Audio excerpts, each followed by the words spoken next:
Brought to you by Global St. Angelo's Venture Funding.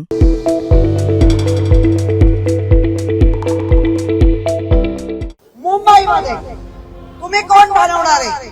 मग आधी declare करायचं होतं की 4 पाहिजे 5 पाहिजे तर काढू. तुम्ही आता सांगता या लोकांनी ओबीसी वर अन्याय केलाय, या लोकांनी अनुसूचित जाती जमाती भटक्या जमातींवर पण अन्याय केलाय. सत्ताधाऱ्यांच्या माइंडेडला बघून काढलेली लॉटरी सिस्टम आहे. मुंबई महिला ओबीसी वो चीटिंग नहीं डाली, अभी तक महिला ओबीसी नहीं हुई है. महिला ओबीसी झालेली नाही. हा ओबीसी नाही झालंय. 2019 2022 हे ओपन होतं. ओबीसी यायला पाहिजे तो ओबीसीवर अन्याय केलाच. तोपर्यंत निवडणूक व्हायच्या आधी शेड्यूल कास्ट किती असायला पाहिजे. आता त्यांनी नियम बनवला शेड्यूल कास्ट शेड्यूल ट्राइब 3 असायला पाहिजे मगच.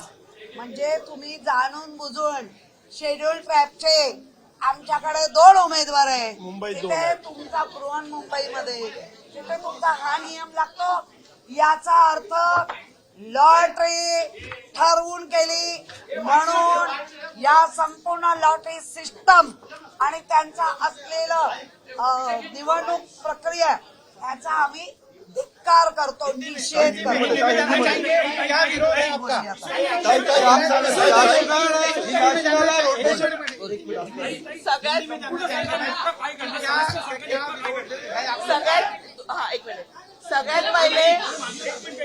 सगळ्यात पहिले त्या लोकांनी सांगितलं 3 किंवा अधिक जर एसटी सीट्स असतील तरच एसटीचा महापौर बसू शकतो. हे रूल पहिले आम्हाला कोणाला सांगितलं नाही किंवा आधी पहिले कोणी कधी डिक्लेअर केलं नाही. ठीक आहे. त्याच्यानंतर आता 2 वेळा ओपन कॅटेगरीमध्ये मुंबईचे महापौर बसले. ठीक आहे. तर मग आता जर ओबीसी तुम्ही रोटेशन वाईज काढले तर मग मुंबई त्याच्यामध्ये का नाही? का 2 ओपन कॅटेगरी ओबीसीवर अन्याय केला. ओबीसीवर मुंबईचा महापौर बसू शकला असता, एससीवर मुंबईचा महापौर बसू शकला असता.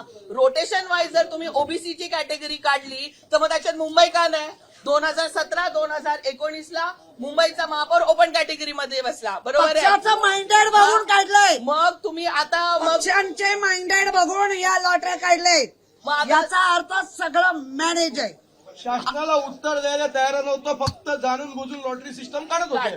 जबरदस्ती करून प्रक्रिया चालू ठेवली. आम्ही ऑब्जेक्शन घेतलं. आम्ही जे काही प्रश्न उपस्थित केले त्या प्रश्नाची उत्तरं प्रशासनाला देण्यात आलेली नाही. त्याची उत्तरं देता आली नाही. त्यांनी लॉटरी सिस्टम चालू ठेवली आणि चिठ्ठ्या काढत होत्या. चुकीच्या बोलत होत्या. आमचा आरोप आहे ओबीसीवर या शासनाने या गव्हर्नमेंटने अन्याय केला आहे. रोटेशन वर या लोकांनी ओबीसीचं काढलंय. ठराविकच 8 वॉर्ड ओबीसीचे काढले आणि त्याच्यात ओबीसीचं महिला आरक्षण देऊन टाकलं. आणि महत्वाचं म्हणजे आधी ओबीसी झाले नाही म्हणून आता ओबीसी मध्ये टाकलं. ठीक आहे. तर आता ओपन मध्ये मुंबई कशी आली? मग ओबीसी एसटी मध्ये यायला पाहिजे होती. आणि एसटी तुम्ही आता मला सांगताय की 3 नगरसेवकच्या वर जर एसटी असेल तरच मग एसटीचा नगरसेवक. मग तुम्ही बाकीच्या सगळ्या समाजाच्या याच्यावर तुम्ही अन्याय करताय.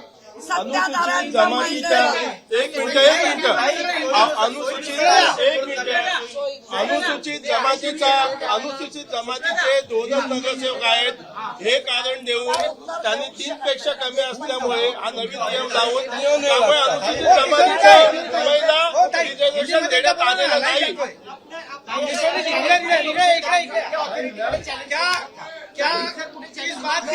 आमच्या पक्षाशी बोलो. या चॅलेंज मध्ये सत्ताधाऱ्यांच्या माइंडेडला बघून काढलेली लॉटरी सिस्टम आहे.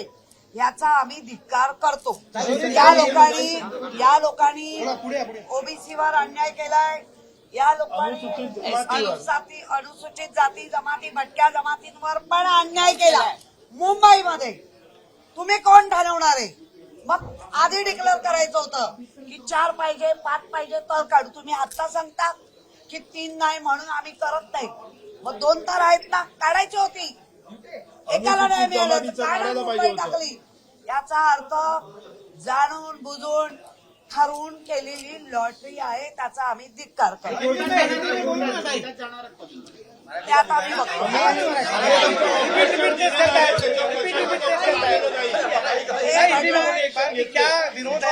जो मुंबई में अत्याचार हो रहे, मुंबई में बहुत से ऐसे पाड़े हैं जिसमें भटकी जमात रहती है, मुंबई में ओबीसी रहते, उनका जो मुंबई डाल के चिट्ठी डालनी चाहिए थी वो नहीं डाली है.